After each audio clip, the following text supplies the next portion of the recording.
शांत रहिएगा। इधर देखिए, 3 संधारित्र बनाए हैं। कई बार समझा चुके, शांत रहिए। पहले संधारित्र की धारिता C1 मानते हैं, दूसरे संधारित्र की धारिता C2 और तीसरे संधारित्र की धारिता C3। इन तीनों संधारित्रों को हमें समांतर क्रम में जोड़ना है, तो कैसे जोड़ेंगे ध्यान दीजिएगा। ये पहला संधारित्र है, ये दूसरा संधारित्र है, ये तीसरा संधारित्र है। ये पहले संधारित्र की पहली प्लेट है, ये दूसरे संधारित्र की पहली प्लेट है, और ये तीसरे संधारित्र की पहली प्लेट है, और इधर सब दूसरी प्लेट है। हम तीनों संधारित्रों की पहली प्लेट को एक बिंदु से तथा सभी दूसरे प्लेटों को एक दूसरे बिंदु से, यहां से हम किसी आवेश स्रोत द्वारा आवेश भेजेंगे। मान लीजिए Q आवेश का हम एंट्री कराएंगे। इनको हम जोड़ करके बाहर इसे पृथ्वी से अर्थिंग करेंगे। और मैं मान लिया हूं पहले ही कि पहले संधारित्र की धारिता C1 है, दूसरे की C2 और तीसरे की C3 है। जब इसे किसी वैद्युत मशीन द्वारा आवेश देंगे, मान लीजिए Q आवेश दिया जा रहा है, ये तीनों चालक तार है और ये भी चालक तारों द्वारा ही जोड़ा गया है। जब आप यहां से आवेश देंगे तो ये 3 रास्ते हैं, यानी कि तीनों वायर है, तो आवेश किसी एक वायर में नहीं जाएगा, तीनों में एंट्री करेगा। मुझे नहीं पता है, मैं थोड़े समय के लिए मान लेता हूं कि पहले संधारित्र में Q1 आवेश गया, दूसरे में Q2 और तीसरे में Q3। अगर मान लीजिए आप इसे पॉइंट A मानते हैं और इसे पॉइंट B मानते हैं, A और B के बीच का विभवांतर कैपिटल V मानते हैं। ध्यान से सुनिएगा, लॉजिक ध्यान से सुनिएगा। A और B के बीच में 3 संधारित्र लगे हुए हैं। हम किसी वैद्युत मशीन से Q आवेश भेजे हैं, 3 रास्ते थे, तीनों में आवेश बटेगा, मुझे नहीं पता। हम थोड़े समय के लिए मान लिए Q1 Q2 और Q3 आवेश प्रवाहित हुआ है। आपको पता है जब आप यहां से प्लस आवेश देंगे तो ये सब प्लस में आएगा, तो जितना ही प्लस में होगा, अगर ये Q1 तो ये उतना ही क्या हो जाएगा, माइनस Q1 प्रेरण के कारण। ये प्लस Q2 होगा तो ये माइनस का Q2 हो जाएगा, और ये प्लस का Q3 होगा तो ये माइनस का Q3 हो जाएगा। जो बाहरी प्लेट पर धन आवेश बनेगा, वो धन आवेश कहां चला जाएगा, पृथ्वी में चला जाएगा, क्योंकि हमने इसका क्या किया है, अर्थिंग किया है। एक बात और, मैं मान के चला हूं कि इन दोनों बिंदुओं के बीच का विभवांतर कैपिटल V है। बोर्ड पर ध्यान से देखिएगा, इन दोनों बिंदुओं के बीच का विभवांतर कैपिटल V है। अगर मान लीजिए हम नीचे से दोनों संधारित्रों को बाहर हटा दें, तब इस संधारित्र की प्लेटों के बीच का विभवांतर कितना होगा, V होगा। अगर ऊपर वाले को और नीचे वाले को हटा दे, तब भी दूसरे वाले संधारित्र की प्लेटों के बीच का विभवांतर V, और ऊपर से दोनों हटा देंगे तब भी नीचे वाले संधारित्र की प्लेटों के बीच विभवांतर। यानी कि समांतर क्रम संयोजन में सभी प्लेटों के बीच का विभवांतर सेम रहता है, लेकिन सब पर आवेश की मात्रा क्या होती है, अलग अलग होती है। यह देखा जाए तो समांतर क्रम संयोजन का एक तरह से पहचान हो गया। पहचान क्या हो गया कि अगर समांतर क्रम में संधारित्र जुड़े हुए हैं, ठीक ना, तो इनके सभी संधारित्रों की प्लेटों के बीच का विभवांतर सेम होगा, लेकिन सब पर आवेश की मात्रा क्या होगी, अलग अलग। और डिफिनीशन क्या होगा समांतर क्रम संयोजन का, तो एक लाइन का डिफिनीशन आप कहेंगे, फिगर देख करके कहेंगे कि सभी संधारित्रों की पहली प्लेट को एक बिंदु से और सभी दूसरी प्लेटों को एक दूसरे बिंदु से जोड़ देते हैं, तो यह संयोजन समांतर क्रम संयोजन कहलाता है। और समांतर क्रम संयोजन में सभी संधारित्रों पर आवेश की मात्रा अलग अलग होगी, परंतु इनके सभी संधारित्रों के प्लेटों के बीच का विभवांतर क्या होगा, V होगा। एक बात और ध्यान से सुनिएगा, ये आवेश वास्तव में दिया गया था Q, लेकिन ये 3 पार्ट में बट गया है, ठीक ना। एक Q1, दूसरा Q2 और तीसरा, इन तीनों का योगफल Q के बराबर होना चाहिए कि नहीं होना चाहिए, होना चाहिए। यही तो 3 जगह बटा है, तो इन तीनों का योगफल Q के बराबर होना चाहिए। तो Q बराबर Q1 plus Q2 plus Q3 लिख सकते हैं। एक बात और सुनिएगा, हमें पता है कि इस संधारित्र की प्लेट के बीच का विभवांतर V है, दूसरे संधारित्र के भी प्लेट के बीच का विभवांतर V है, और तीसरे के भी प्लेट के बीच का विभवांतर कैपिटल V है।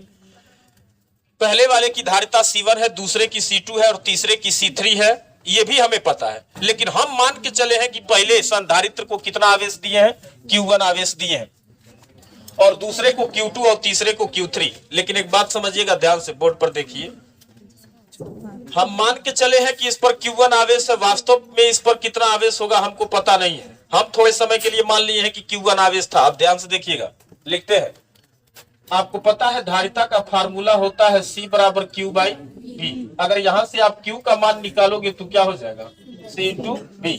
अगर पहले संधारित्र पर आवेश Q1 था, पहले संधारित्र की धारिता C1 थी और पहले संधारित्र की प्लेटों के बीच का विभवांतर V था। अगर धारिता पता है, विभवांतर पता है, तो आवेश का मान निकल जाएगा ना। यानी कि हमें पता चल गया Q1, यानी कि पहले संधारित्र पर कितना आवेश होगा, Q1 का मान पता चल गया। इसी तरह से अगर आप Q2 का मान निकालेंगे तो दूसरे संधारित्र की धारिता C2 और उसकी भी प्लेटों के बीच का विभवांतर V है। तीसरे वाले संधारित्र की आवेश Q3, उसकी धारिता C3 थी और उसकी भी प्लेटों के बीच का विभवांतर क्या था, कैपिटल V था। Q1, Q2, Q3 का मान पता चल गया, उठा के ऊपर रख दें तो क्या लिखेंगे, Q1 कामा Q2 तथा Q3 का मान रखने पर Q बराबर Q1 की जगह पर क्या लिखेंगे, C1 भी प्लस C2 भी प्लस C3 भी। आप देख रहे हैं कि तीनों में भी क्या है, कॉमन है। भी अगर आप बाहर से तीनों में से कॉमन निकाल देंगे तो Q बराबर भी ब्रैकेट में C1 plus C2 plus C3 होगा, C1 plus C2 plus C3 होगा। बोर्ड पर देखिएगा, भी को हम वहां से उठाएंगे और Q के नीचे डिवाइड करेंगे तो Q by V equal to C1 plus C2 plus C3। इसको इक्वेशन नंबर 1 बना दें। और ध्यान से सुनिएगा, अभी हम बोले, कल भी एग्जाम्पल दिए थे, अगर ये 3 पात्र अलग अलग कैपेसिटी वाले हैं तो कोई जरूरत नहीं है कि आप 3 पात्र लगाएं, तीनों को हटा करके उतनी बड़ी कैपेसिटी का एक ही पात्र लगाया जा सकता है। मतलब ये अलग अलग धारिता वाले संधारित्र हैं, जितनी इनकी धारिताएं हैं उनकी धारिताओं के तुल्य हम एक ही संधारित्र लगा दें और तीनों को हटा करके, तो लिखते हैं तीनों संधारित्रों को हटाकर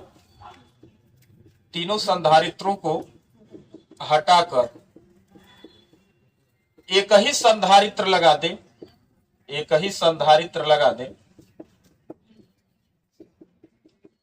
और उसको भी लगाएं तो ध्यान से देखिएगा, अभी उसको भी हम, ये पॉइंट अपना A रहेगा, ये B भी वही रहेगा और इसका अर्थिंग भी रहेगा।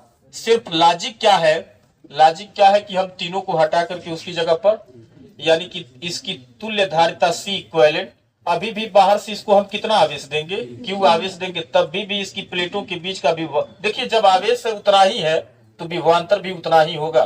ठीक, अब यहां से हम क्या निकाल सकते हैं, यहां से Q बाई, देखिए इसी फार्मूले का यूज करेंगे, Q बराबर C भी होता है तो लिखते हैं Q बराबर C नहीं है, अब C इक्विवेलेंट है और अभी भी विभवांतर क्या था, V को यहां से उठा करके Q के नीचे डिवाइड करेंगे तो Q by V equal to C equivalent लिख सकते हैं। इसको इक्वेशन नंबर 2 बना दें।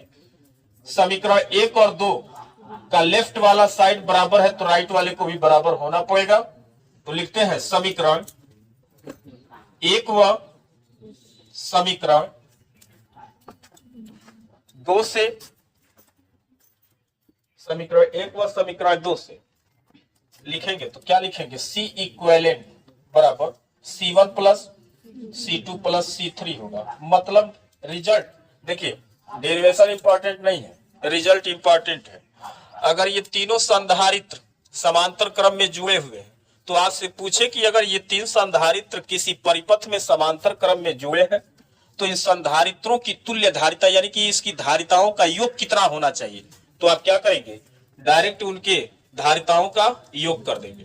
लेकिन अगर यही तीनों संधारित्र श्रेणी क्रम में जुड़े हुए हैं तब पूछा जाए कि इनकी कुल धारिता क्या होगी या धारिताओं का योगफल क्या होगा, तो आप सभी धारिताओं को क्या करेंगे, पहले उल्टा करेंगे, 1/C1 उस 1/C2 1/C3 और उसके बाद उसका क्या करेंगे, योग करेंगे, जोड़ देंगे तो श्रेणी क्रम संयोजन की तुल्य धारिता निकल के आ जाएगी। जैसे एक छोटा सा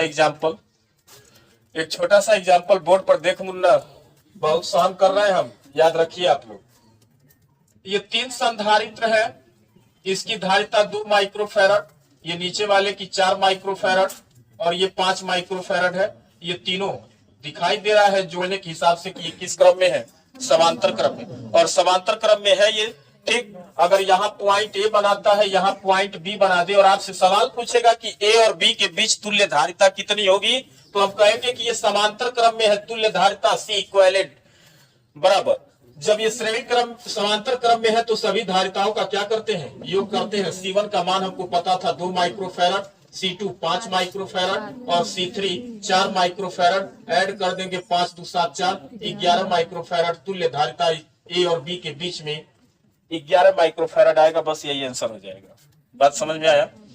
एक बात और सुनिएगा, दोनों में अंतर हम एक साथ बता रहे हैं। श्रेणी क्रम संयोजन में सभी संधारित्रों की प्लेटों का आवेश एक समान होता है, परंतु समांतर क्रम संयोजन में सभी संधारित्रों पर आवेश की मात्रा क्या होती है, अलग अलग होती है।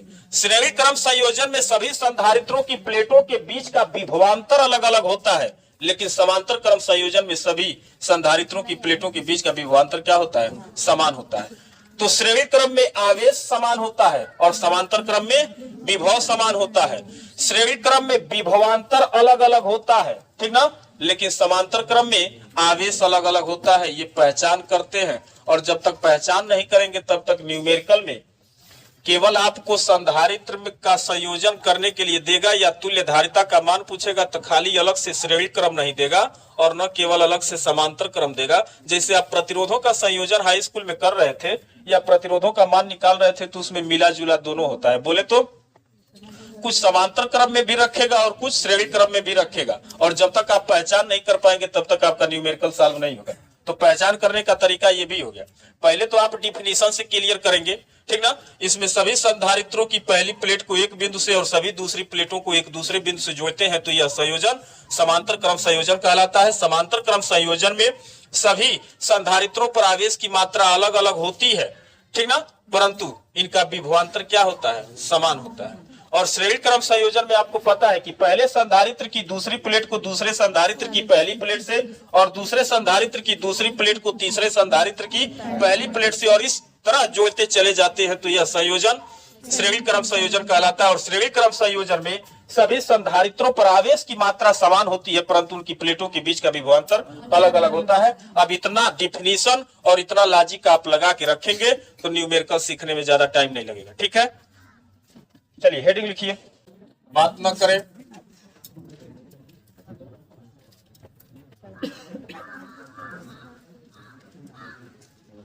संधारित्रों का संयोजन, ध्यान से सुनिएगा। संधारित्रों का संयोजन 2 टाइप से होता है। पहला श्रेणी क्रम संयोजन और दूसरा नंबर होता है समांतर क्रम संयोजन।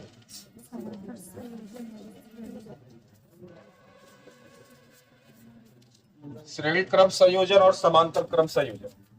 देखिएगा, पहला नंबर हम लोग पढ़ते हैं श्रेणी क्रम संयोजन। ये पहला नंबर। श्रेणी क्रम संयोजन में संधारित्रों को कैसे जोड़ते हैं तो ध्यान से देखिएगा।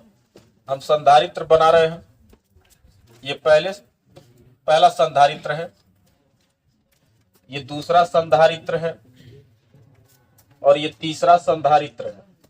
और ध्यान से सुनिएगा, जब तक संयोजन नहीं पता होगा, पहचान नहीं कर पाएंगे, तब तक न्यूमेरिकल प्रश्न सॉल्व नहीं कर पाएंगे। बोर्ड पर देखिए, ये पहले संधारित्र की धारिता हम C1 मान लेते हैं, दूसरे वाले संधारित्र की धारिता C2 और तीसरे वाले संधारित्र की धारिता को C3 मानते हैं। अभी हम अलग अलग 3 गो संधारित्र लिए हैं जिनकी धारिताएं क्रमशः C1, C2 और C3 है। एक बात और ध्यान से सुनिएगा, ये पहला संधारित्र है, ये इसकी पहली प्लेट है और ये दूसरी प्लेट है। ये दूसरे संधारित्र की पहली प्लेट है और ये दूसरी प्लेट है। और ये तीसरे संधारित्र की पहली प्लेट और ये दूसरी प्लेट है। सुनिए, हम क्या करेंगे, पहले संधारित्र की पहली प्लेट को अगर हम मान लीजिए प्लस क्यू आवेश देते हैं, प्लस क्यू आवेश, तो ये प्रेरण के कारण दूसरी उदासीन प्लेट है, ध्यान से समझिएगा। हम यहां से बाहर से इसे किसी वैद्युत मशीन द्वारा इसे हम प्लस क्यू आवेश दिए हैं, तो पूरा ये वाला सतह धन आवेश से आवेशित होगा। प्रेरण के कारण ये उदासीन प्लेट है तो ये उतना ही ऋण आवेश से आवेशित होगा। दूसरे साइड में अपनी उदासीनता बनाने के लिए धन आवेश से आवेशित रखेगा। अगर हम क्या करें, सुनिए, पहले संधारित्र की ध्यान से सुनिएगा, पहले संधारित्र की दूसरी प्लेट को दूसरे संधारित्र की पहली प्लेट से और दूसरे संधारित्र की दूसरी प्लेट को तीसरे संधारित्र की पहली प्लेट से और इस प्रकार जोड़ते चले जाएंगे तो यह संयोजन श्रेणी क्रम संयोजन होगा। पहले संधारित्र की दूसरी प्लेट को दूसरे संधारित्र की पहली प्लेट से, दूसरे संधारित्र की दूसरी प्लेट को तीसरे संधारित्र की पहली प्लेट से और इस प्रकार जोड़ते चले जाएंगे तो यह संयोजन श्रेणी क्रम संयोजन होगा। अगर आप वैद्युत मशीन द्वारा पहले संधारित्र की पहली प्लेट को प्लस क्यू आवेश दिए हैं तो प्रेरण के कारण इसके दूसरे वाले प्लेट पर उतना ही ऋण आवेश होगा। अपनी उदासीनता बनाने के लिए इस पर उतना ही धन आवेश से आवेशित होगा। चालक तार द्वारा जोड़े वो समस्त धन आवेश दूसरे संधारित्र की पहली प्लेट पर जाएगा, ठीक, और ये वाला फिर इसको क्या करेगा, प्रेरित करके अंदर ऋण आवेश बनाएगा। इसके बाहरी सतह पर फिर प्लस आवेश आएगा, वो इस चालक तार द्वारा फिर तीसरे संधारित्र की पहली प्लेट पर आएगा और प्रेरण के कारण ये फिर उतना ही ऋण आवेश से आवेशित होगा। बाहर वाला जो धन आवेश से आवेशित होगा हम उसको ले जाकर के पृथ्वी से अर्थिंग कर देंगे, उसका बाहरी धन आवेश कहाँ चला जाएगा, पृथ्वी में चला जाएगा। यानी कि एक चीज समझने वाली बात यह है कि इन संधारित्रों पर जैसे हम श्रेणी क्रम में जोड़े हैं, इन संधारित्रों पर आवेश की मात्राएं क्या है, समान है।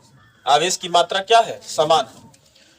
अच्छा, ये श्रेणी क्रम संयोजन है। श्रेणी क्रम संयोजन में अगर हम पहले संधारित्र को क्यू आवेश दिए हैं तो सभी संधारित्रों के पास आवेश की मात्रा उतनी ही है। बोले तो कितना है, क्यू है।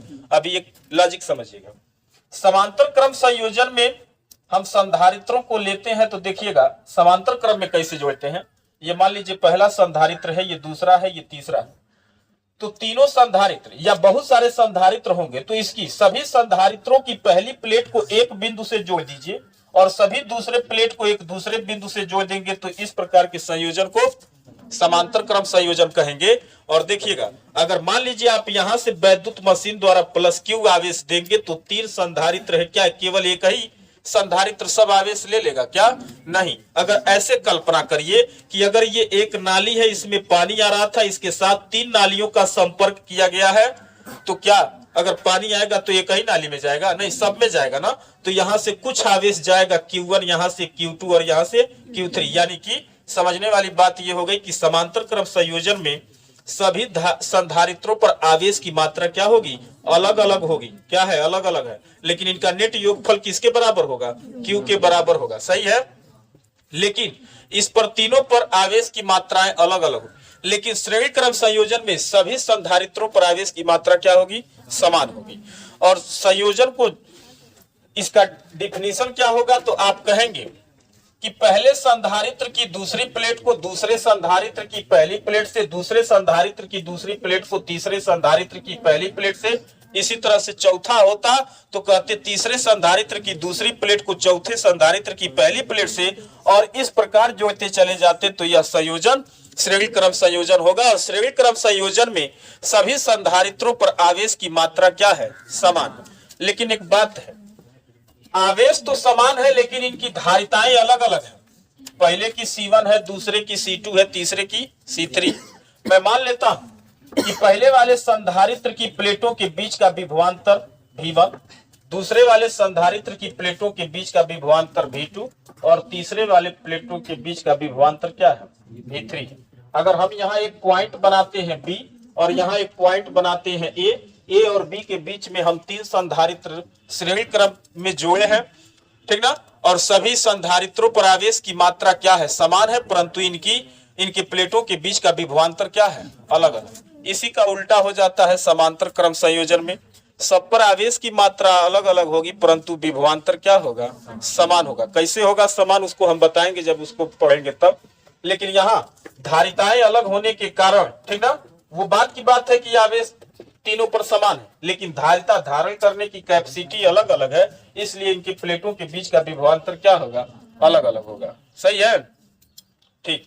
तो देखिएगा, डिफिनीशन आप सबसे पहले लिखेंगे कि संधारित्रों के संयोजन में हम संधारित्र का संयोजन दो प्रकार से होता है, श्रेणी क्रम संयोजन, समांतर क्रम संयोजन। पहला नंबर पढ़ेंगे श्रेणी क्रम संयोजन, और श्रेणी क्रम संयोजन का हम फिगर भी बताए, और डिफिनीशन आप देंगे तो यही कहेंगे कि पहले संधारित्र की दूसरी प्लेट को दूसरे संधारित्र की पहली प्लेट से, दूसरे संधारित्र की दूसरी प्लेट को तीसरे संधारित्र की पहली प्लेट से, और इस प्रकार जोड़ते चले जाते हैं, तो यह संयोजन श्रेणी क्रम संयोजन कहलाता है। श्रेणी क्रम संयोजन में सभी संधारित्रों पर आवेश की मात्राएं समान है, परंतु इनके बीच का विभवांतर क्या है, अलग अलग है। अच्छा देखिएगा, अगर आप 100 रुपया घर से लेके निकले, बात समझिएगा, आप 20 रुपए का आलू खरीद लिए, ठीक ना, और 30 रुपए का बैगन खरीद लिए, काफी थके हुए आदमी थे, 50 रुपया बचा, बंटी बबली मार दिए, ठीक ना, यानी कि 100 रुपया आप 3 जगह खर्च किए, यानी कि इन तीनों का योगफल किसके बराबर होगा, 20 + 30 +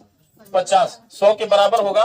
विभव देखा जाए तो विभव भी एक प्रकार की क्या है, ऊर्जा ही होती है, क्योंकि सुनिएगा, विभव भी बराबर W/, क्या होता है, क्यू नॉट होता है या क्यू होता है। W क्या है, एक तरह से कार्य ऊर्जा होती है, तो विभव भी क्या है, एक तरह से ऊर्जा ही होता है, और ऊर्जा अदिश राशि होती है, विभव भी अदिश राशि होता है, मैं मान लेता हूं। सुनिएगा, पॉइंट ए और पॉइंट बीच के बीच का टोटल विभवांतर कैपिटल भी है, तो इस भी का मान किसके बराबर होना चाहिए, V1 + V2 + V3। वही बात है, 100 रुपया लेके निकले थे आप एनर्जी, और 3 जगह वो एनर्जी आपने खर्च किया है, बात समझ रहे हैं। तो टोटल विभवांतर उन दोनों बिंदुओं ए और बी के बीच के विभवांतर के क्या होगा, बराबर होगा। एक बात तो आप जानते हैं, धारिता का मेन फार्मूला हम लिखवाए थे, तो C = क्या होता है, Q/V होता है ना, इसी फार्मूले का यूज करेंगे। देखिएगा, ध्यान से सुनिएगा, लिखते हैं C = Q/V से, अगर V का मान आप निकालेंगे तो Q/ क्या हो जाएगा, C हो जाएगा। अगर पहले प्लेटों के बीच का विभवांतर V1 था, तो उस पर आवेश की मात्रा कितनी थी, Q, और उस संधारित्र की धारिता कितनी थी, तो C की जगह C1। आवेश कितना दिए थे, Q, प्लेटों के बीच का विभवांतर कितना था, V1 था, तो V1 का मान निकाल दिए क्या। अब V2 इसी प्रकार लिखेंगे तो Q/ क्या हो जाएगा, और V3 के लिए लिखेंगे तो उसको भी Q ही आवेश दिए थे, और धारिता उसकी कितनी थी। इन तीनों मानों को उठा करके यहाँ रखें, तो V बराबर V1 की जगह रखेंगे Q/C1 + Q/C2 + Q/C3। आप इसको V बराबर Q अगर कॉमन निकालते हैं तो 1/C1 + 1/C2 + 1/C3 होगा। Q को V के नीचे ले जाकर के डिवाइड कर दीजिए, तो ये बनेगा V/Q = 1/C1 + 1/C2 + 1/C3। इसको इक्वेशन नंबर 1 बनाते हैं। अच्छा एक बात सुनिएगा, आप देखे हो, लिखे हो कि C बराबर होता है Q/V, C के बटे में कुछ नहीं है तो 1 है। अगर दोनों को पलट देंगे तो 1/C = V/Q लिख सकते हैं, क्या लिख सकते हैं, तो यहाँ V/Q की जगह हम C भी लिख सकते हैं। सुनिएगा, अगर हम कहें कि मान लीजिए तीन बर्तन लगाए हैं, एक 2 लीटर की कैपेसिटी का, एक 3 लीटर की कैपेसिटी का, ध्यान से समझिएगा, यह अधिकतम 2 लीटर लिक्विड ग्रहण कर सकता है, ये अधिकतम 3 लीटर, तो 3 दूनी कितना हो गया, 5 लीटर।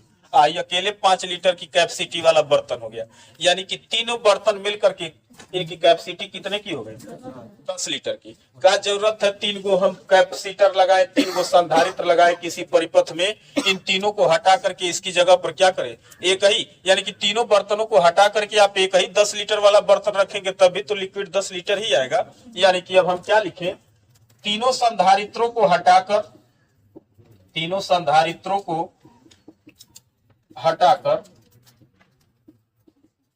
एक ही संधारित्र लगा दें,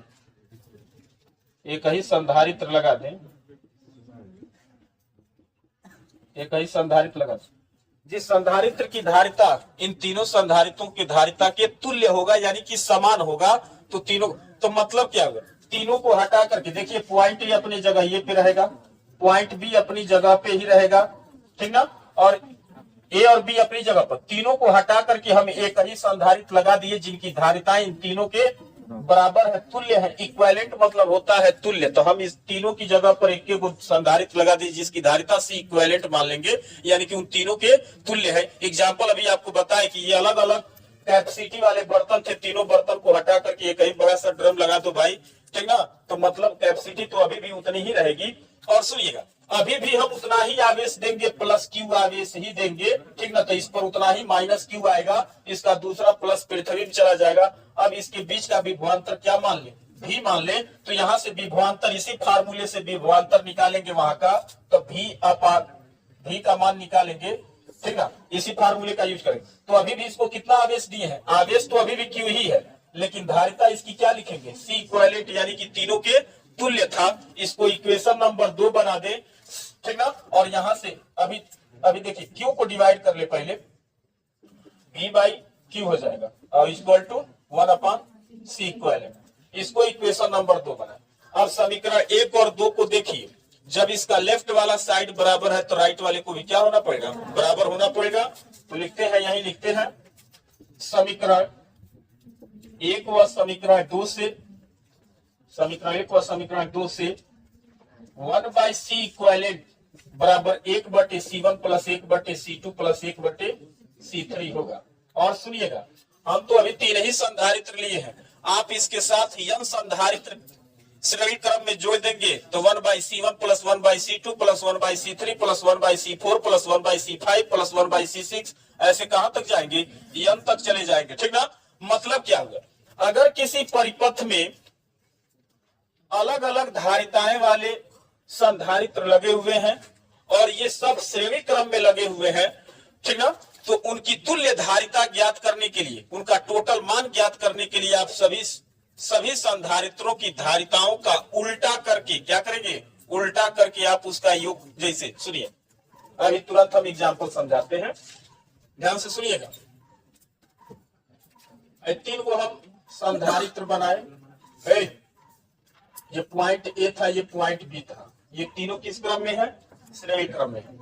अब सुनिए, ये इसकी धारिता 2 माइक्रोफैरड, इसकी धारिता 4 माइक्रोफैरड और इसकी धारिता 7 माइक्रोफैरड।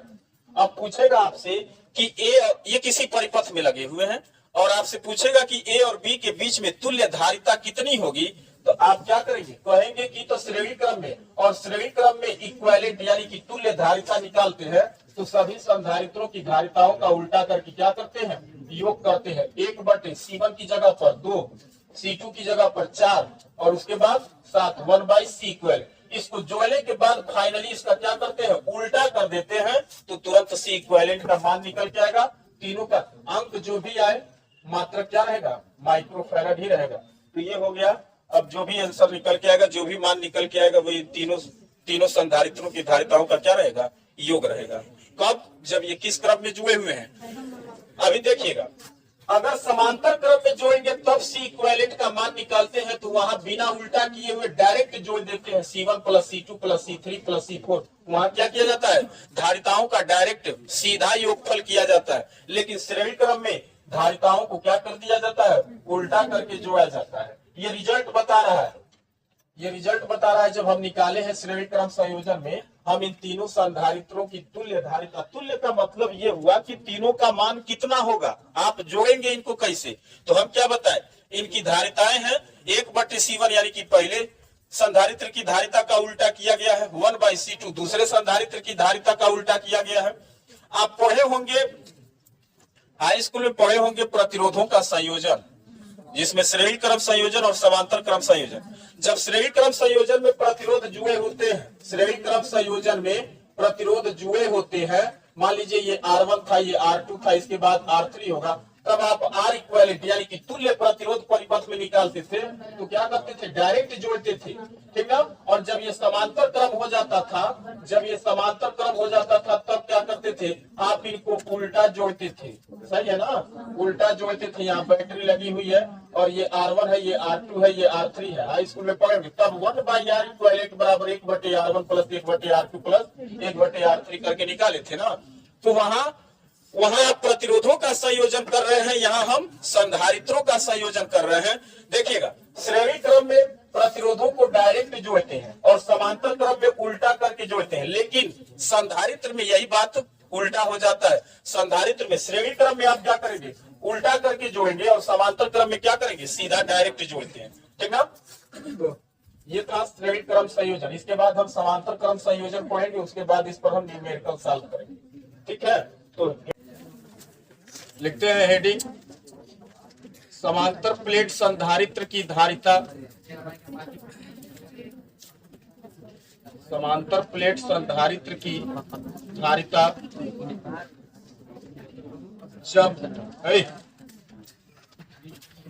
जब उसकी प्लेटों के बीच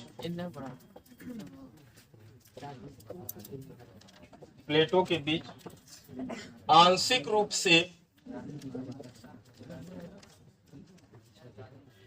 रूप से परावैद्युत पदार्थ भरा हो,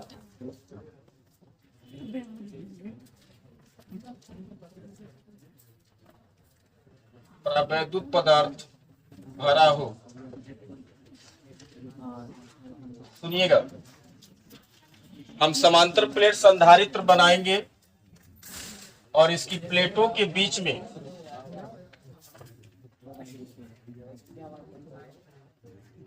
ये प्लस है, ये माइनस होगा, बाहर अर्थिंग किया गया है, टोटल प्लेटों के बीच की गैपिंग स्मॉल डी है।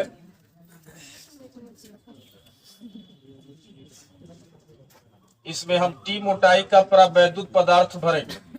देखिए, आंशिक रूप से भरने का मतलब कि हम प्लेटों के बीच पूर्ण रूप से कोई कुचालक या कोई परावैद्युत पदार्थ नहीं भरे हैं। आंशिक रूप से भरे हैं मतलब प्लेटों के बीच में कुछ हवा भी है और कुछ परावैद्युत पदार्थ भी है, उसी को हम कहेंगे आंशिक रूप से भरा हुआ है। पूर्ण रूप से भरता तो पूरा इस प्लेट से इस प्लेट तक पूरा परावैद्युत पदार्थ भरा होता, लेकिन आंशिक रूप से भरने का मतलब है कि बीच में ये टी मोटाई का कोई परावैद्युत पदार्थ भरा हुआ है और बाकी पार्ट में एयर है। शांत रहिए। आपको पता है हवा में जब प्लेटों के बीच में हवा होगा तब वैद्युत क्षेत्र की तीव्रता E बराबर Q upon A into epsilon 0 होगा। देखिए, होता तो है सिग्मा अपान एप्सिलॉन 0, लेकिन आपको पता है सिग्मा इक्वल टू क्या होता है, Q बाई A। जब Q बाई A रखेंगे यहाँ पर सिग्मा की जगह पर, तो ये Q अपान A एप्सिलॉन 0 होगा। और माध्यम में वैद्युत क्षेत्र की तीव्रता लिखेंगे तब इसी के साथ आपको पता है एप्सिलॉन 0 के साथ K का मल्टीप्लाई हो जाएगा। यानी कि ये हवा वाले, अगर मान लीजिए प्लेटों के बीच में हवा भरा हुआ है, बात समझिएगा, इसको पूरा परावैद्युत पदार्थ हटा दीजिए, तब प्लेटों के बीच में इतना वैद्युत क्षेत्र उत्पन्न होगा। अगर इसके बीच में आप कोई कुचालक पदार्थ भरेंगे या कोई परावैद्युत पदार्थ भरते हैं जिसका परावैद्युतांक कैपिटल K है, तब इतना वैद्युत क्षेत्र की तीव्रता होगी। एक बात और सुनिएगा, इसमें कुछ पार्ट में एयर है तो कुछ पार्ट में परावैद्युत पदार्थ है, यानी कि कुछ हवा वाले भाग में इतना वैद्युत क्षेत्र की तीव्रता होनी चाहिए और माध्यम वाले भाग में इतना वैद्युत क्षेत्र की तीव्रता होनी चाहिए। सुनिएगा, अगर इस प्लेटों के बीच का विभवांतर कैपिटल भी है, हमें इस संधारित्र की धारिता निकालनी है, संधारित्र की धारिता निकालनी है। मान लीजिए इसको हमने Q आवेश दिया है और संधारित्र की धारिता C है और Q आवेश दिए है और प्लेटों के बीच का विभवांतर भी है, तो धारिता C बराबर Q बाई V होना चाहिए। लेकिन हम मान के चल रहे हैं कि इसके प्लेटों के बीच विभवांतर भी है, वास्तव में इसके अंदर विभवांतर कितना हमको पता नहीं है। हम लगाते हैं फार्मूला विभव प्रवणता। विभव प्रवणता हम बताए थे आपको, विभव प्रवणता से वैद्युत क्षेत्र की तीव्रता E बराबर प्लेटों के बीच उत्पन्न विभवांतर V और अपन प्लेटों के बीच की गैपिंग D होती है। अगर V का मान निकालेंगे तो आप E इंटू क्या लिखेंगे, D लिखेंगे। वैद्युत विभव अदिश राशि होती है। अब सुनिएगा, हम लिखते हैं E नॉट, यानी कि हवा वाला वैद्युत क्षेत्र। तो हवा कितने पार्ट में है, E तो हो गया वैद्युत क्षेत्र की तीव्रता, यानी कि हम हवा के लिए लिख रहे हैं वैद्युत क्षेत्र, तो डिस्टेंस भी हवा वाला ही होना चाहिए। तो इस प्लेटों के बीच में हवा वाला डिस्टेंस कितना होगा, सुनिएगा, टोटल D था, उसमें से आप T पार्ट घटा देंगे तो D माइनस T भाग में क्या होगा, एयर होगा, हवा होगा, तो इसके साथ आप डी माइनस टी लिखेंगे। और प्लस माध्यम के वैद्युत क्षेत्र की तीव्रता लिखेंगे, तो उसको हम केवल ई लिखे हैं। और माध्यम कितने गैपिंग में है, तो डी की जगह पर हम क्या लिखेंगे, टी लिखेंगे। और ई नाट और ई का मान हम निकाल के रखे हैं, तब प्लेटों के बीच विभवांतर ई नाट का मान रखेंगे तो Q upon A epsilon 0 D minus T, plus E का मान निकाले हैं Q upon A epsilon 0 into के और इंटू टी। भी बराबर जो कॉमन मिलता है उसे बाहर निकालेंगे, Q upon A epsilon 0 common है, बचेगा डी माइनस टी यहां से, और यहां से ये क्यू अपान ए एप्सिलॉन 0 बाहर निकल गया है, ऊपर टी बचेगा और नीचे के बचेगा। ठीक ना। अभी हम प्लेटों के बीच का विभवांतर निकाल रहे थे, तो इतना विभवांतर निकल के आया है। अब लिखेंगे धारिता की परिभाषा से C equal to Q by भी, C equal to Q upon भी का मान हम निकाल दिए, क्यू अपान ए एप्सिलॉन 0 और डी माइनस टी एक ब्रैकेट में है और प्लस टी बाई के है। ये क्यू से क्यू कटेगा, ए एप्सिलॉन 0 पलट करके ऊपर जाएगा, तो C बराबर ए epsilon 0 divide by D minus T और प्लस क्या होगा, टी बाई के होगा। ठीक है। यानी कि ये हम संधारित्र की धारिता निकाले हैं कब, जब उसकी प्लेटों के बीच का गैपिंग कितना था, डी था, उसमें टी मोटाई का कोई परावैद्युत पदार्थ भरे है जिसका परावैद्युतांक कितना था, के था, तब इस चालक की, तब इस संधारित्र की धारिता इतनी होगी, जहां ए क्या है, इस संधारित्र की प्रत्येक प्लेट का क्या है, क्षेत्रफल है। अभी कल ही बताया गया था, इस संधारित्र की दोनों प्लेटें समान क्षेत्रफल वाली है। ठीक ना। हम एक को प्लस क्यू आवेश दिए हैं, दूसरा स्वतः अपने आप क्या होगा, प्रेरण के कारण विपरीत प्रकार के आवेश से आवेशित होगा।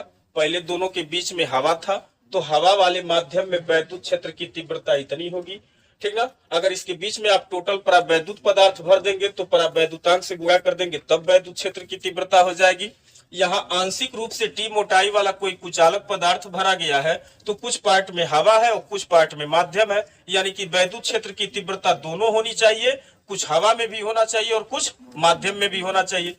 हम क्या बोले कि मान लीजिए आपने इसको प्लस क्यू आवेश दिया, ये माइनस क्यू आवेश से आवेशित हो गया प्रेरण के कारण, तो इसके प्लेटों के बीच में कुछ न कुछ विभवांतर उत्पन्न होगा, उसको हम भी मान लिए हैं। और सबसे मेन लॉजिक है कि हमें इस चालक की, इस संधारित्र की धारिता निकालनी है। धारिता निकालने के लिए परिभाषा ये बताया गया है कि इस संधारित्र को दिया गया आवेश क्यू तथा इसकी प्लेटों के बीच विभवांतर के अनुपात को इस संधारित्र की धारिता कहेंगे।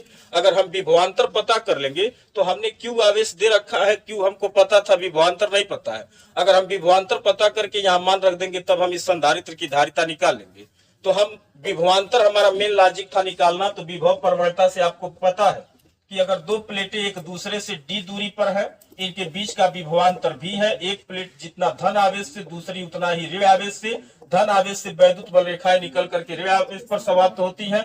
इस प्लेट के अंदर एक समान वैद्युत क्षेत्र की तीव्रता उत्पन्न होगी, जिसका मान निकालने के लिए प्लेटों के बीच उत्पन्न विभवांतर तथा इसके बीच की गैपिंग डी से भाग करेंगे, तो इसके अंदर कितना एक समान वैद्युत क्षेत्र उत्पन्न होगा उसका मान पता चल जाएगा। तो विभव प्रवणता से ई बराबर वी बाई डी लिखे।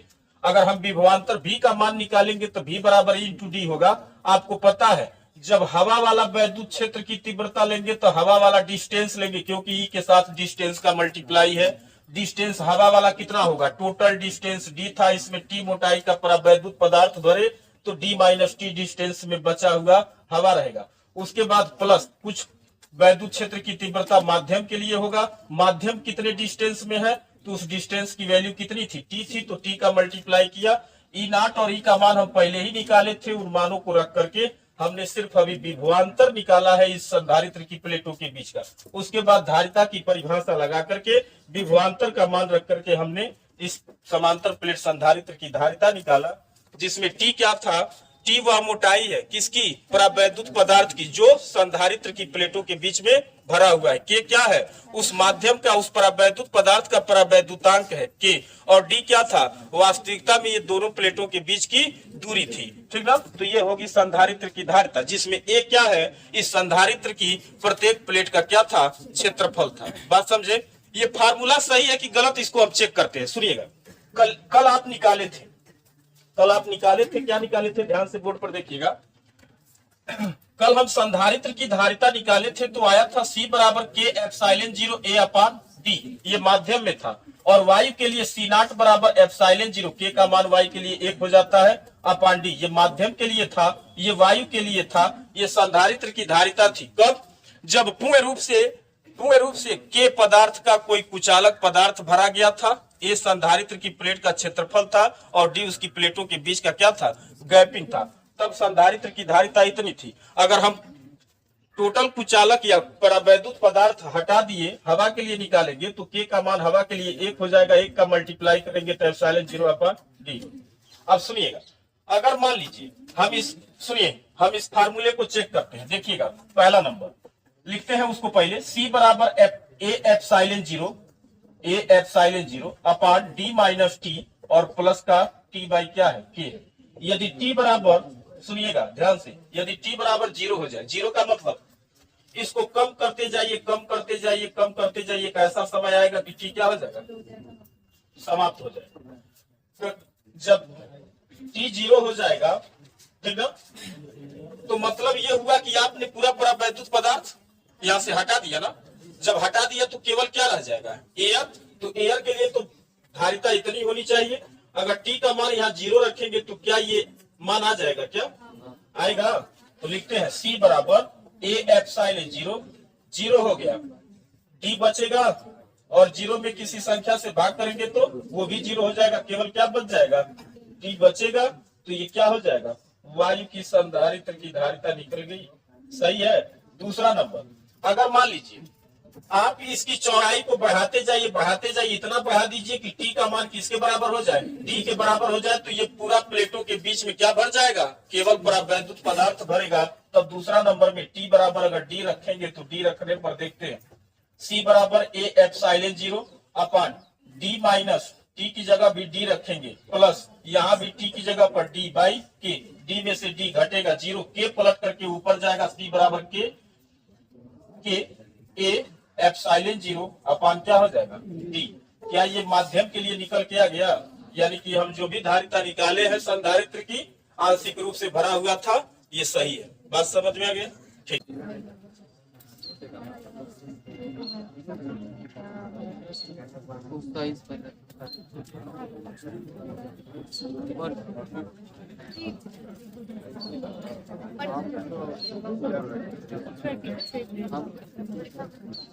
समांतर प्लेट संधारित्र की धारिता, हेडिंग।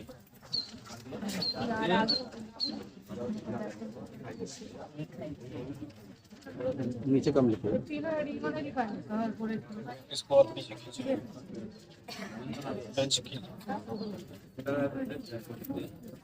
होगा अब सही है। हाँ।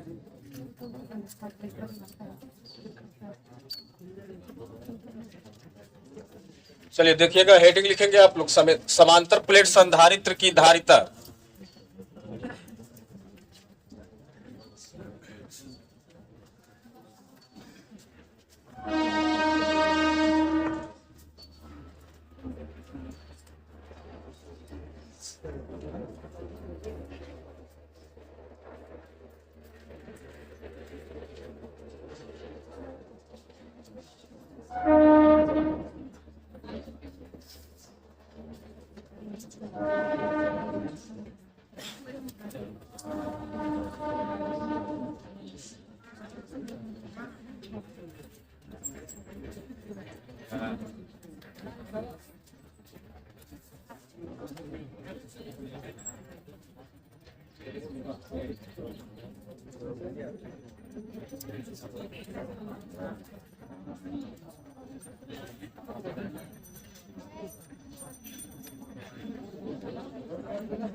देखिएगा, यहाँ हम दो प्लेटें बनाए हैं।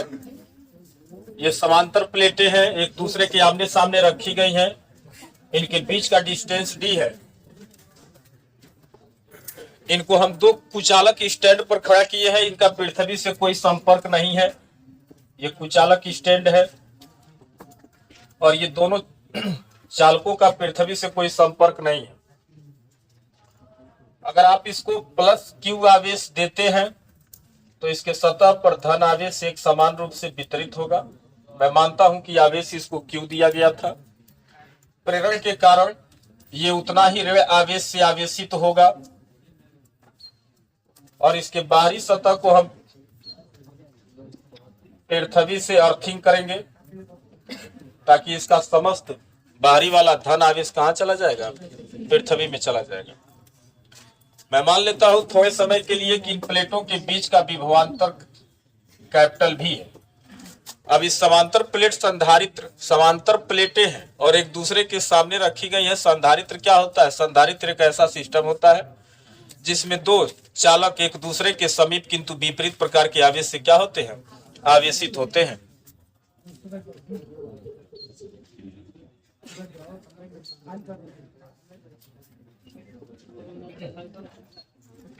ये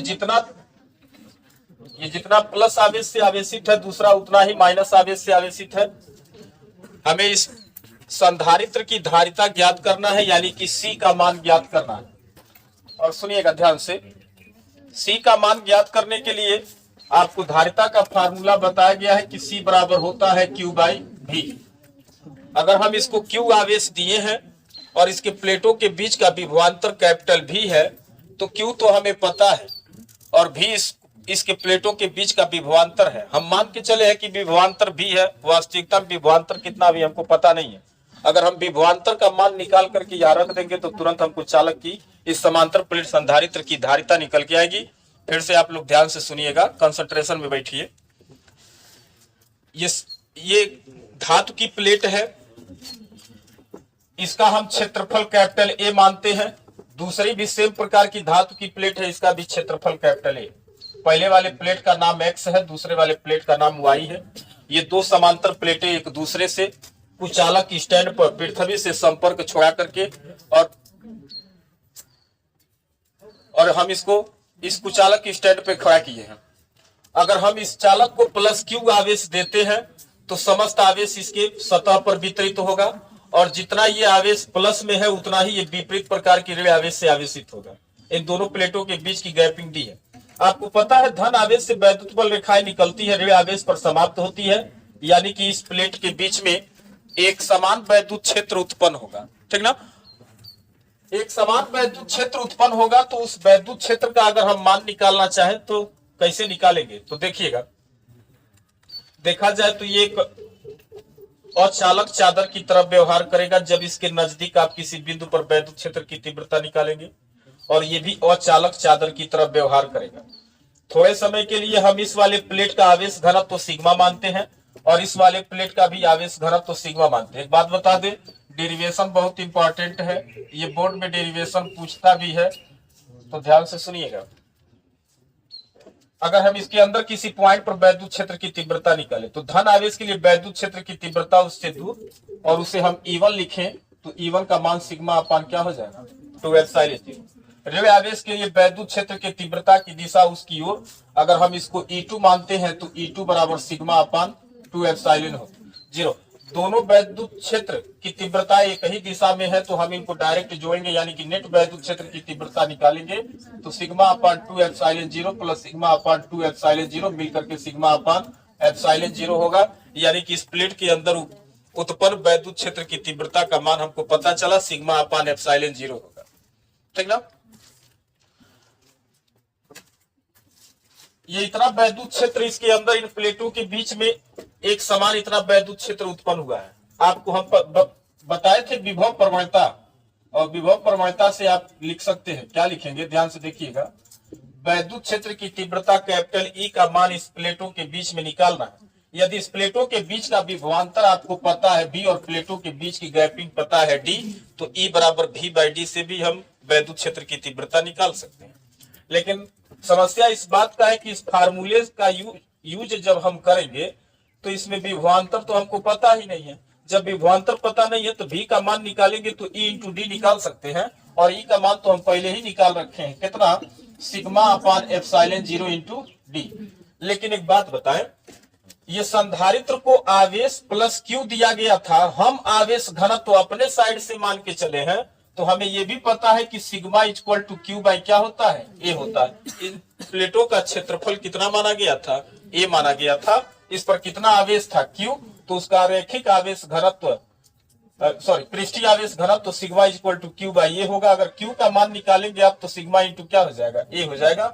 यही मान उठा करके हम वहां रखेंगे तो भी बराबर सिग्मा की जगह पर क्या रखें, क्यू की सिग्मा की जगह पे रखना होगा ना, क्या रखेंगे, Q upon A epsilon 0 into क्या होगा, डी होगा। एक बात और, अगर इन प्लेटों के बीच में कोई परावैद्युत पदार्थ भर जाए जिसका मान कैपिटल के है, तो आप एप्सिलॉन 0 के साथ में क्या करते हैं, के का मल्टीप्लाई कर देते हैं, तो भी बराबर Q upon A epsilon 0 into के, और इंटू में क्या रहेगा, डी। यानी कि हमें इस प्लेटों के बीच का विभवांतर पता चल गया, धारिता निकालना है तो इसी फार्मूले का यूज कर देंगे और लिखेंगे सी बराबर क्यू बाई भी से भी का मान रखने पर, भी का मान रखेंगे, ध्यान से देखिएगा, भी का मान रखने पर सी इक्वल टू क्यू अपान भी की जगह पर क्यू इंटू डी अपान ए इंटू एप्सिलॉन 0 इंटू के रखेंगे। क्यू से क्यू कटेगा, ये पलट करके ऊपर जाएगा, सी बराबर एप्सिलॉन 0 इंटू ए इंटू के, या के पहले लिख ले, के एप्सिलॉन 0 ए,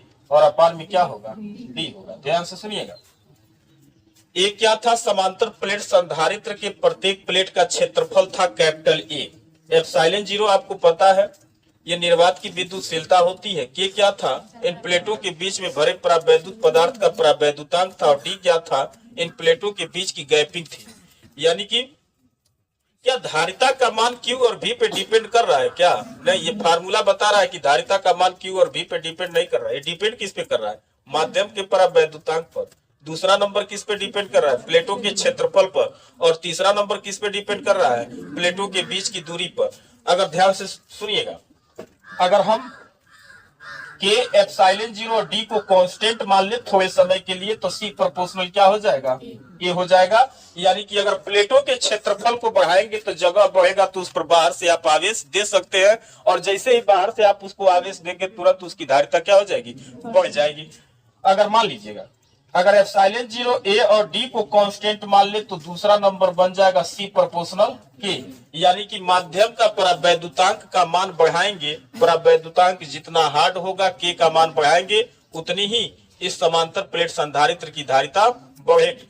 और तीसरा नंबर, अगर आप ऊपर वाले के एप्सिलॉन 0 ए को सबको कांस्टेंट मान ले थोड़े समय के लिए, तो सी प्रोपोर्शनल क्या हो जाएगा, 1/d होगा। यानी कि प्लेटों के बीच की गैपिंग को बढ़ाते जाएंगे, एक दूसरे से दूर करते जाएंगे तो धारिता घटेगी, और इनको नजदीक करेंगे, डी का मान घटेगा तो सी का मान क्या होगा, बढ़ेगा। हम यही बात लिखवाए भी थे और बोले थे कि इसको हम प्रूफ करेंगे। लिखवाए थे ना, संधारित्र की धारिता निम्नलिखित 3 बातों पर निर्भर करती है। पहला नंबर, या प्लेटों के क्षेत्रफल के अनुक्रमानुपाती होती है, अर्थात सी प्रोपोर्शनल ए लिखे थे। दूसरा नंबर आप ये लिखे थे, इसके बीच में परावैद्युत पदार्थ के परावैद्युतांक के अनुक्रमानुपाती होता है, अर्थात सी प्रोपोर्शनल के। और इनके प्लेटों के बीच के गैपिंग के क्या होता है, व्युत्क्रमानुपाती होता है, अर्थात सी प्रोपोर्शनल 1/d। गैपिंग बढ़ाएंगे तो धारिता घटेगी, प्लेटों को नजदीक रखेंगे तो धारिता बढ़ेगी। यानी कि किसी भी चालक की धारिता सी, क्यू और भी पे डिपेंड नहीं करता है या निर्भर करता है, तो किस पर, पहला आकार पर, क्षेत्रफल बढ़ाएंगे तो आकार बढ़ाएंगे, दूसरा माध्यम पर, और तीसरा इनके बीच की गैपिंग पर। गैपिंग का मतलब ये हुआ कि एक चालक के समीप दूसरे चालक की स्थिति पर निर्भर कर रहा है, कितना नजदीक रख रहे हैं, कितना दूर रख रहे हैं, स्थिति पर। यही 3 बात स्टार्टिंग में बताया गया था कि चालक की धारिता क्यू और भी पे न डिपेंड करके वह 3 बातों पर निर्भर करती है। पहला नंबर वह चालक के आकार पर, दूसरा नंबर माध्यम पर, और तीसरा नंबर उसके समीपवर्ती किसी दूसरे चालक की स्थिति पर। ये डी क्या बता रहा है, चालक की स्थिति, पोजीशन को बता रहा है, आप कितना दूर रख रहे हैं, ठीक है। तो ये 3 बातों पे ही निर्भर करता है, क्यू और भी पे निर्भर नहीं करता है। तो सुनिएगा, फिर से मैं रिपीट करता हूँ, इस डेरिवेशन को ध्यान से देख लीजिएगा एक बार पूरा फुल कंसंट्रेशन के साथ समझ लीजिए। ये एक चालक प्लेट है, इसका क्षेत्रफल कैपिटल ए है, हम इसको एक कुचालक स्टैंड पे खड़ा किए हैं, इसका पृथ्वी से कोई संपर्क नहीं है। जब हम इसे बाहर से प्लस आवेश दे रहे थे तो अधिकतम ये कितना आवेश ग्रहण कर पाया था, प्लस क्यू आवेश ग्रहण कर पाया था। हमें इस चालक के आकार में परिवर्तन किए बिना ही इस पर आवेश की मात्रा बढ़ानी थी, अर्थात इसकी धारिता को क्या करना था, बढ़ाना था। इसके लिए हम इससे डी दूरी पर सेम टाइप का यानी कि जुड़वा दूसरा चालक हम रखेंगे, किंतु ये क्या रहता है, उदासीन रहता है। उदासीन रखेंगे तो ये प्रेरण के कारण अपने सामने वाले प्लेट को क्या करेगा, ऋण आवेश से आवेशित करेगा, और ये अपनी उदासीनता बनाए रखने के लिए बाहरी सतह पर उतना ही क्या करेगा, धन आवेश लगाएगा। हम इसको पृथ्वी से संपर्क कर दिए हैं तो समस्त धन आवेश कहाँ चला जाएगा, पृथ्वी में केवल ऋण आवेश रह जाएगा। यह ऋण आवेश इस चालक के विभव को क्या करेगा, कम करेगा। इसको दोबारा उसी विभव तक बढ़ाने के लिए हमें इस पर बाहर से और आवेश की मात्रा बढ़ानी पड़ेगी, अर्थात इस चालक की धारिता में आकार में परिवर्तन किए बिना ही इसकी धारिता क्या हो जाएगी, बढ़ जाएगी। तो सुनिए, जैसे ये प्लस क्यू आवेश दिए, इसके बगल में दूसरा चालक रखे हैं, ये भी उतना ही ऋण आवेश से आवेशित हुआ है। हमें पता है धन आवेश से वैद्युत बल रेखाएं निकलकर ऋण आवेश पर समाप्त होती है। इन प्लेटों के बीच में एक समान वैद्युत क्षेत्र उत्पन्न होगा। एक समान वैद्युत क्षेत्र का मान निकालने के लिए हम देख रहे हैं कि ये प्लेट अचालक चादर की तरफ व्यवहार करेगा, क्योंकि इसमें आवेश का एक ही लेयर है, और अचालक चादर के समीप किसी बिंदु पर वैद्युत क्षेत्र की तीव्रता इतनी होती है। धन आवेश के लिए वैद्युत क्षेत्र की तीव्रता की दिशा उससे दूर होती है, तो ये दूर हो गया, मान इतना ही होगा। और दूसरा प्लेट भी है, ये भी अचालक चादर की तरफ व्यवहार करेगा, लेकिन ये ऋण आवेश से आवेशित है, और ऋण आवेश के लिए वैद्युत क्षेत्र की तीव्रता की दिशा उसकी ओर होगा, इसका भी मान उतना ही होगा। यानी कि अंदर आप कहीं भी किसी भी पॉइंट पर वैद्युत क्षेत्र की तीव्रता निकालेंगे तो वो नेट वैद्युत क्षेत्र की तीव्रता equal to sigma upon epsilon 0 होगा। वैद्युत क्षेत्र की तीव्रता हमको पता चल गया, विभव प्रवणता वाला फार्मूला लगा देंगे। विभव प्रवणता ये कहता है, अगर ये दो प्लेटें हैं, इनके बीच की गैपिंग क्या है पता है आपको, इन प्लेटों के बीच का विभवांतर पता है, भी पता है, डी पता है, तो आप ई का मान निकाल सकते हैं, ई बराबर भी बाई डी से। परंतु यहाँ हमको भी नहीं पता था, तो भी का हम मान निकाले हैं, डी का क्रॉस गुणा करके, तो भी बराबर ई इंटू डी हो गया। ई का मान तो हम पहले ही निकाल लिए थे, उस मान को उठा के रख देंगे। लेकिन ये वैद्युत क्षेत्र की तीव्रता कब निकाली जाती है, जब ये चादर हवा या निर्वात में, अगर इसके अंदर कोई माध्यम भर दिया जाए जिसका परावैद्युतांक कैपिटल के है, तो पहले ही इसके साथ में के का मल्टीप्लाई हो जाए, ठीक ना, तो वो के लास्ट तक रहेगा, यहां तक के रहेगा, ठीक ना। तो ये विभव का मान पता चल गया। अब इसको आवेश दिए थे क्यू और विभवांतर था भी, तो जब आवेश और विभवांतर पता हो गया तो धारिता का फार्मूला लगा दिए, सी बराबर क्यू बाई भी से। भी का मान हम निकाले थे, उठा के रख दिए हैं, सी का मान निकल के आ गया है। यही समांतर प्लेट संधारित्र की क्या है, धारिता। अगर मान लीजिए इन प्लेटों के बीच में वैद्युत पदार्थ हटा करके आप एयर भरेंगे तो के का मान कितना हो जाएगा, 1 हो जाएगा। तब सी नॉट बराबर हम उसको एयर में मान लेंगे, तो सी नॉट बराबर क्या हो जाएगा, एप्सिलॉन 0 ए अपान डी हो जाएगा। मतलब इसमें ए क्या था, समांतर प्लेट का क्षेत्रफल, समांतर प्लेट संधारित्र की प्लेट का क्षेत्रफल था, और डी क्या था, उन प्लेटों के बीच का गैपिंग। और एप्सिलॉन 0 का तो फिक्स मान होता है 8.85 × 10 की पावर -12 कूलम्ब का स्क्वायर प्रति न्यूटन मीटर स्क्वायर होता है, ठीक है। तो ये है समांतर प्लेट संधारित्र की धारिता, जिसका मान 3 बातों पे डिपेंड करता है। पहला ये प्लेट पर, दूसरा इनके बीच के माध्यम पर, और तीसरा इन प्लेटों के बीच की दूरी पर, गैपिंग पर। यही लिखना है।